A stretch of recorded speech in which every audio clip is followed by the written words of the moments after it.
Welcome back, detectives. Let's dive into another horrible case. The case of Diana D. Aiello. Diana Aiello was born in 1959 in Tustin, a suburb of Los Angeles. Her father had a military career, and her mother worked at a local garment factory. At the age of 19, Diana's life took a major turn when she met Kevin Green at a bar. She was at the bar with her friends when some men started bothering them. He was being aggressive, so Kevin decided to intervene. After Kevin chased the men away, Diana offered to buy him a drink as a thank you. A few days later, they started dating, and things went pretty fast from there. At the time, Kevin was married, but he and his wife were in the process of getting a divorce. Kevin and Diana decided to move in together, and Diana soon became pregnant. As soon as Kevin's divorce was finalized, they got married that same day, eagerly awaiting the birth of their daughter. They rented an apartment in a small apartment complex in Tustin. Kevin worked as a helicopter mechanic at a nearby Marine Corps base, while Diana had previously worked at her mother's garment factory. However, because she was pregnant, she chose to stay home and prepare for the arrival of her daughter. By the end of September 1979, Diana was close to giving birth and could go into labor at any moment. On the evening of September 30th, after a night of watching a movie together, Diana and her husband had a disagreement. The impending birth of their child was causing them stress, and they were constantly arguing. To calm down and avoid escalating the situation, Kevin decided to drive to a nearby fast food restaurant. About 40 minutes later, Kevin contacted the local police department, reporting a heartbreaking situation. His wife had been shot and needed immediate assistance by ambulance. At that time, a patrol car was nearby and the police quickly arrived at the scene. When they entered the apartment, they found Diana lying on the bed in the bedroom, covered in blood, apparently from a head wound similar to a gunshot wound. The bedroom wall was also covered in blood. Diana was showing signs of life, struggling to breathe, so the police began first aid while they waited for the ambulance. They also asked Kevin to leave the room because they were still unsure of what had happened. When paramedics arrived, they carefully loaded Diana into the ambulance for further medical attention. Initially, the paramedics suspected that Diana had been shot, but it was later determined that her injuries were actually blunt force trauma. Kevin wanted to go with his wife, but the police would not allow it. They needed him to give a statement, and at that time, they were investigating every possible scenario, including the possibility that Kevin was involved in the attack. Kevin, in shock, did not understand what the police were saying, even tried to get into the ambulance that was leaving, forcing the police to intervene and stop him. Kevin regained his composure and then explained the events of that night to the police. He had an argument with his wife and decided to leave the apartment to calm down. He drove to a fast food restaurant to buy some burgers. As he left the apartment, he realized he had left his keys inside but decided not to go back to get them. Instead, he closed the door and walked to his car. While driving, he noticed a truck nearby with the back door open. Kevin reported seeing an African-American man parking the truck near their apartment complex. At around 2 a.m., Kevin decided to stop by his favorite fast food joint, but the line was too crowded, which discouraged him. So he chose another location of the same chain nearby. About 40 minutes later, after buying some burgers, he arrived home to find the front door wide open. This was unusual. Kevin rushed inside and heard strange noises. When he entered the bedroom, he was shocked to see Diana lying in a pool of blood and struggling to breathe. Kevin immediately called the police for help. Kevin's story was somewhat confusing and raised many questions. Going out for a burger in the middle of the night seemed unusual. It took him about 40 minutes to make the trip, which was quite long considering all the restaurants were close to his home. The police checked the fast food bag and found the food was still warm. The receipt contained the restaurant's address and time of purchase, which matched Kevin's account. After verifying this, the police allowed Kevin to go to the hospital, but first, they requested a blood sample to compare with traces of blood found at the crime scene. When Diana arrived at the hospital, doctors examined her head wound and determined that it was not caused by a gunshot. Instead, it appeared that her attacker had used a small, heavy object, such as a piece of wood, to hit her multiple times.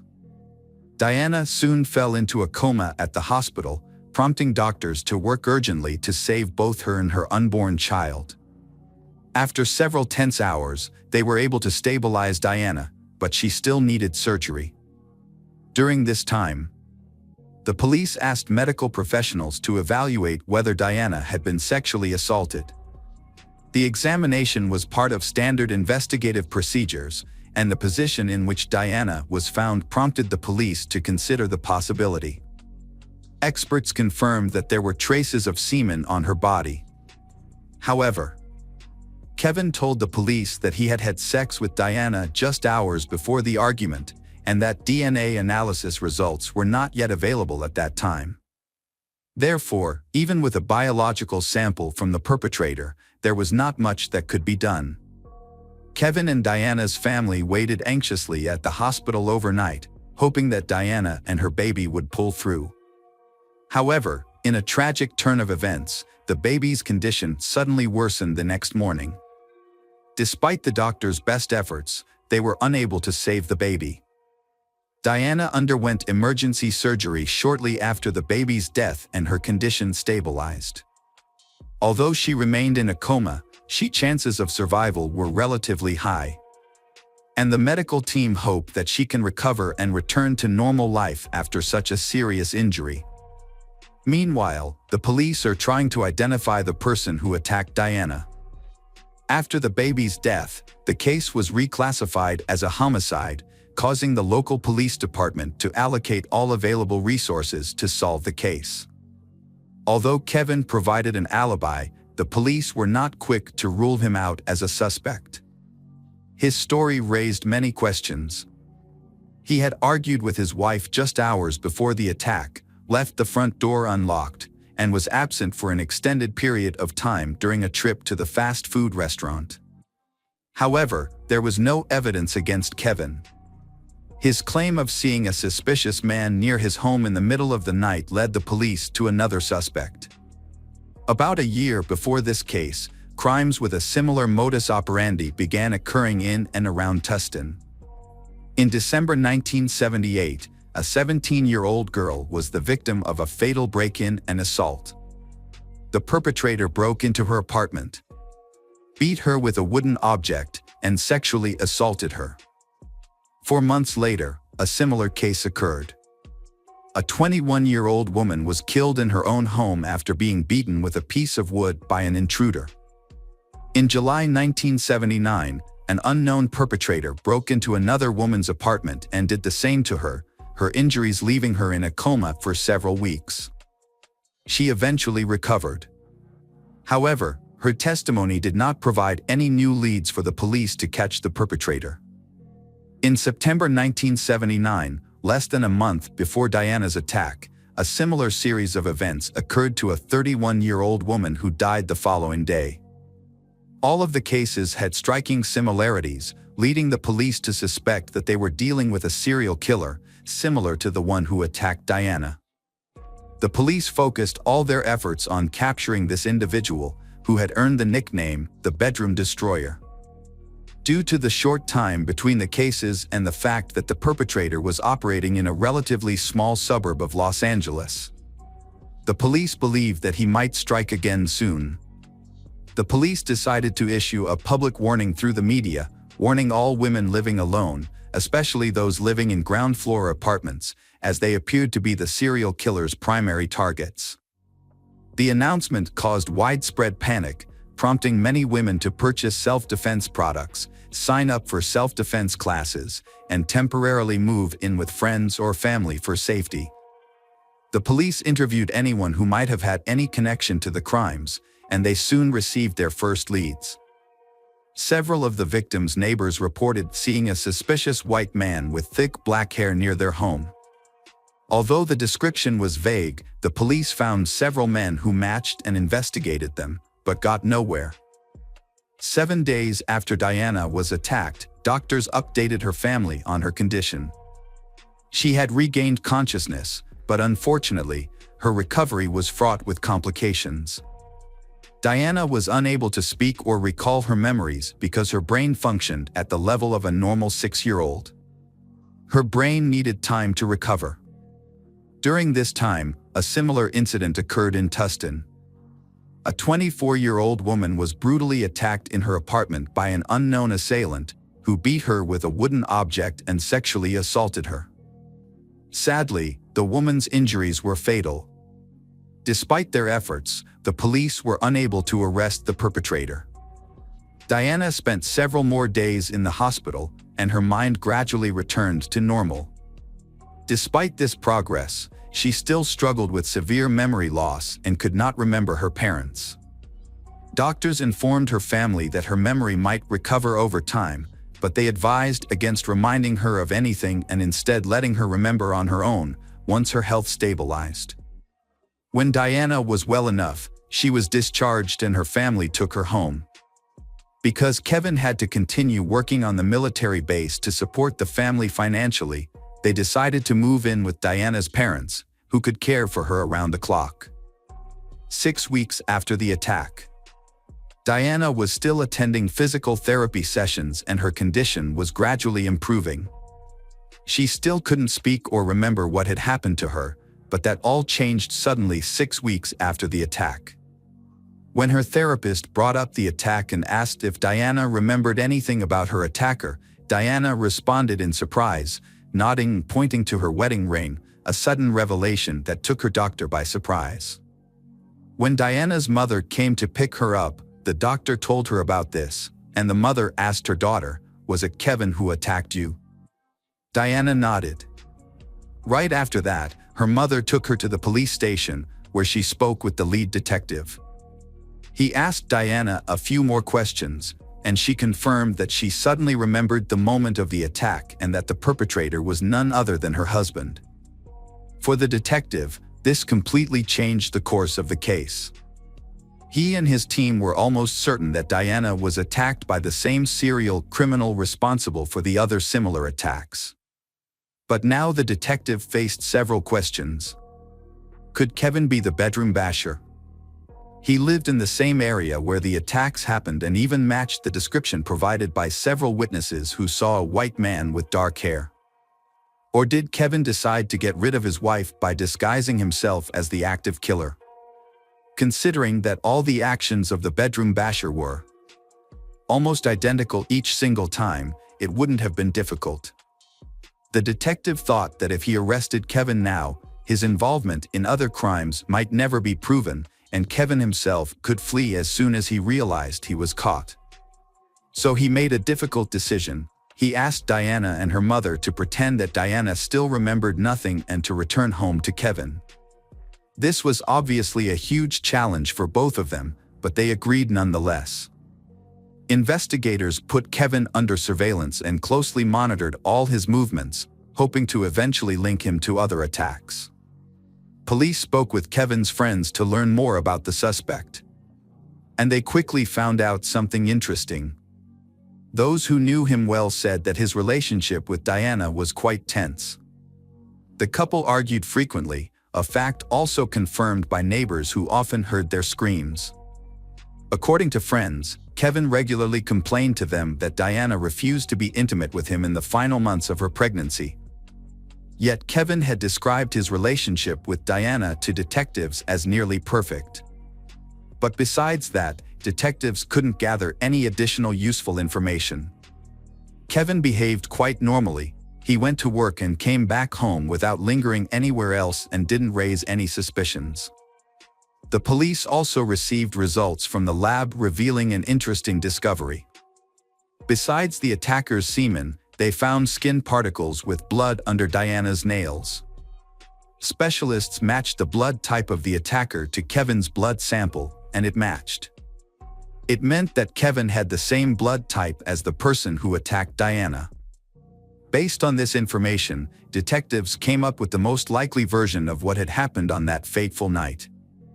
Kevin indeed bought burgers at a fast food joint a few miles from home. The time on the receipt and cashier's words confirmed his presence. So, the detectives believed he could have attacked Diana before leaving home, then quickly went to the fast food restaurant to create an alibi explaining the extended 40-minute trip. Regarding motive, detectives theorized that Diana's refusal to engage in intimacy served as the trigger. Despite Kevin's claim that they had had sex hours before the incident, he frequently complained to friends about Diana's reluctance for months. Given the severity of the attack, detectives believed this was Kevin's breaking point. The police re-interviewed Diana, who confirmed she vividly remembered the attack and that Kevin was indeed the one who assaulted her. During the conversation, her mother said they could no longer pretend and live under the same roof as Kevin. The police decided to arrest Kevin without arresting him at Diana's home to avoid endangering her family. Instead, they arrested him at a store. Despite his arrest, Kevin maintained his innocence, claiming that everything happened exactly as he told them. As the trial proceeded, preparations took nearly 10 months to complete. During this time, Diana's health gradually improved, allowing her to regain her ability to speak, albeit with some difficulty. Diana was examined by multiple doctors, all of whom agreed that her brain had recovered and that she was now a credible witness. In court, Diana positively identified her husband as her attacker that night. However, Kevin's defense team argued that he was innocent, claiming that he was at a fast food restaurant at the time of the incident. Unfortunately for Kevin, Diana's testimony was stronger than his alibi, resulting in a guilty verdict. As a result, in November 1980, Kevin was convicted of murdering his child and assaulting Diana. He was sentenced to 15 years in prison. In the wake of Kevin's possible involvement in the serial killings, the police noticed something interesting. Before Kevin was arrested, there had been 2 more similar cases in their county. But both victims survived. They had not yet been able to identify the attacker, so his identity remained unknown. But after Kevin was arrested, the attack suddenly stopped. Before that, the bedroom wrecker had committed crimes quite frequently, sometimes only a few weeks apart. However, after Kevin was arrested, there were no more similar cases. After the verdict, Diana filed for divorce, and Kevin did not object. Diana then focused on recovering her health, but her progress was slow due to the severity of her injuries. She lost some of her hearing and vision, and she was having difficulty speaking. Meanwhile, Kevin never gave up on his claim of innocence, even after many years had passed. However, life in prison was extremely difficult for him.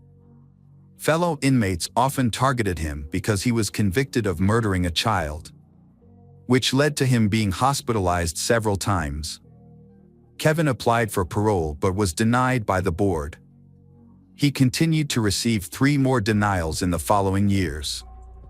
The main reason for these decisions was Kevin's refusal to plead guilty, which was seen as a lack of remorse. When DNA analysis became a standard tool in forensic science, Kevin requested that his DNA be compared to existing samples. However, his request was denied because he could not afford the analysis. In 1996, the police department reopened the investigation into a series of attacks believed to have been committed by the bedroom basher. During this time, semen samples taken from the victims' bodies were stored in a laboratory. Now, the police had a chance to identify the perpetrator behind all of these crimes. Kevin was still considered the prime suspect, but DNA analysis revealed something surprising. When experts compared the DNA profile, the semen samples matched the DNA of another man, a man named Gerald Parker. Gerald was arrested the same year as Kevin. His crime involved the attack on a 13-year-old girl in Tustin, and he was arrested shortly thereafter.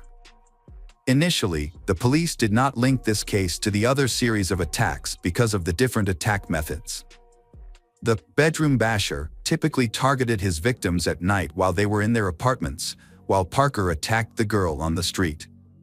He has since served his sentence in prison and is expected to be released in a few days. After police got a DNA match for Gerald in the unsolved cases, they re-examined the Diana attack. Although the crime was considered solved, police still considered Diana's case to be connected to the serial killer cases. They now understood that Kevin was definitely not a serial killer, leaving them with only one question: did he really attack his wife? Gerald was stationed at the same military base as Kevin and owned a dark-colored truck during that time. Notably, on the day of the incident, Kevin reported to police that he saw an African-American man near a dark-colored truck outside their home. This statement led police to consider the possibility that Parker may have been involved in the attack on Diana. The local prosecutor visited Kevin in prison and updated him on the progress of the bedroom basher murder investigation. During the visit, the prosecutor asked Kevin to provide a direct DNA sample for analysis. Kevin, who had been trying to do this for years, immediately agreed. While the experts were analyzing Kevin's DNA, the police went to see Gerald in prison. At that time, they had not yet charged him with the series of attacks, because they needed time to prepare such a complex case. However, the police decided to talk to Gerald, hoping that he might confess. Gerald initially denied any involvement in the series of crimes. To get more information, the police changed the subject and asked him about the attack on Diana.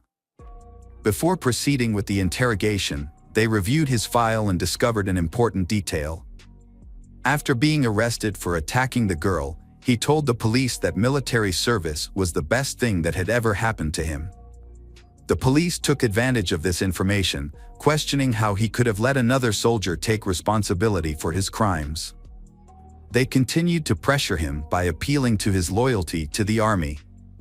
This strategy eventually yielded a breakthrough when Gerald surprisingly revealed that another man was actually serving time for the murder he had committed.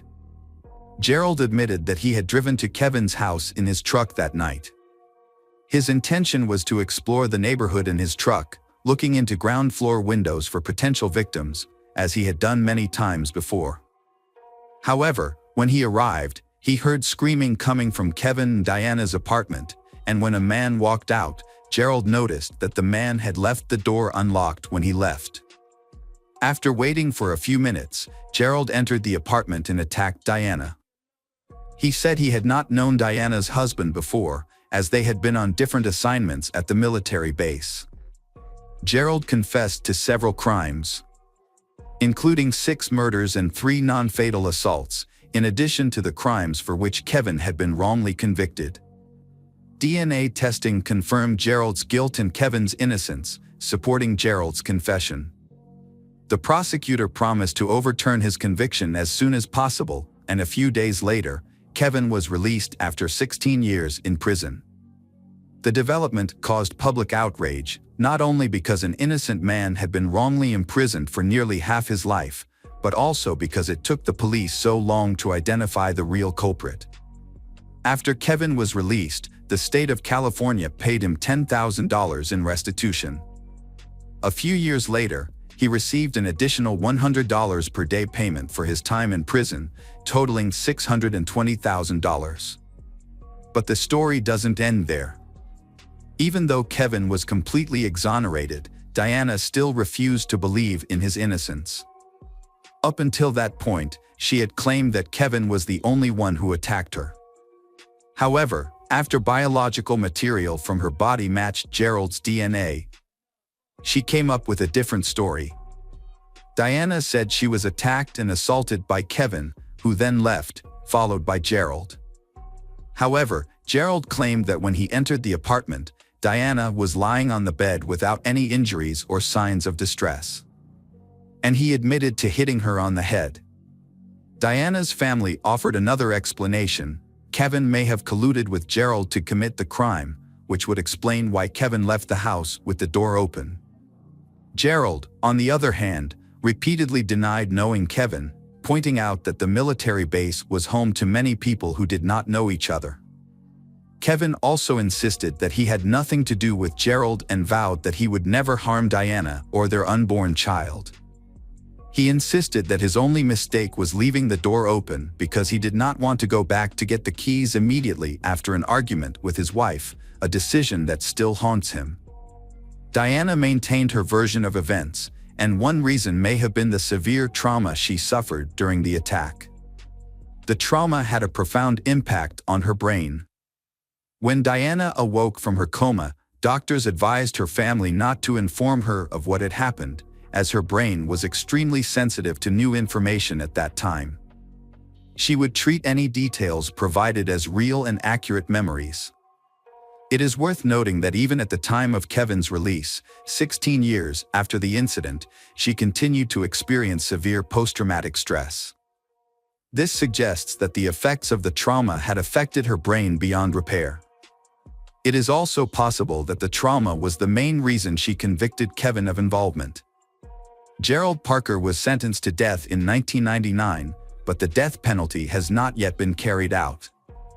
Instead, due to California's moratorium on the death penalty, Gerald remains in prison to serve his sentence.